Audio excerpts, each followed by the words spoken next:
Assalomu alaykum aziz muxlis. Tramp va Putin uchrashuvi qaysi voqeadan keyin bekor qilingani aytildi.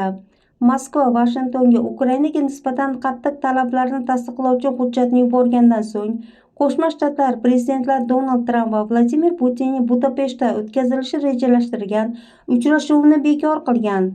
Tramp va Putin 16 oktyabr kuni telefon orqali muloqot qilgan. Shundan so'ng Amerika prezidenti Rossiya prezidenti bilan Budapeshtda 2 haftadan ichida uchrashishini ma'lum qilgan edi.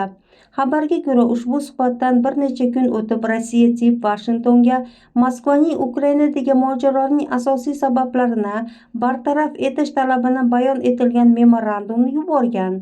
Rossiya hukumati yana Kiyevdan hududiy imtiyozlar berishini, Ukraina qurolli kuchlarini qisqartirishini va Ukraina hech qachon NATOga qo'shilmasligini kafolatlanishini talab qilgan. Agentlik xabar berishicha, Moskva Vashingtonga uning shartlarini o'z ichiga olgan norasmiy hujjat yuborgan.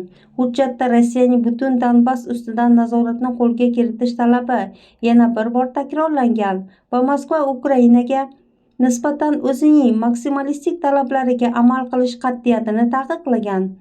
Shundan so'ng AQSh davlat kotibi Marko Rubio va Rossiya tashqi ishlar vaziri Sergey Lavrov o'rtasida keskin telefon muloqoti bo'lib o'tgan. Suhbatdan so'ng Rubio Trampga Moskva muzokaralar olib borishga tayyor emasligini aytgan. Boshqa manbaga ko'ra, AQSh prezidenti Moskvaning pozitsiyasidan ta'sirlanmagan.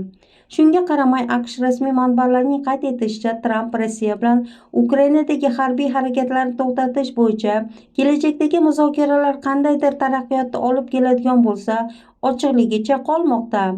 Donald Tramp 22 oktyabr kuni Putin bilan bo'lib o'tadigan uchrashuvni bekor qilganini ma'lum qildi.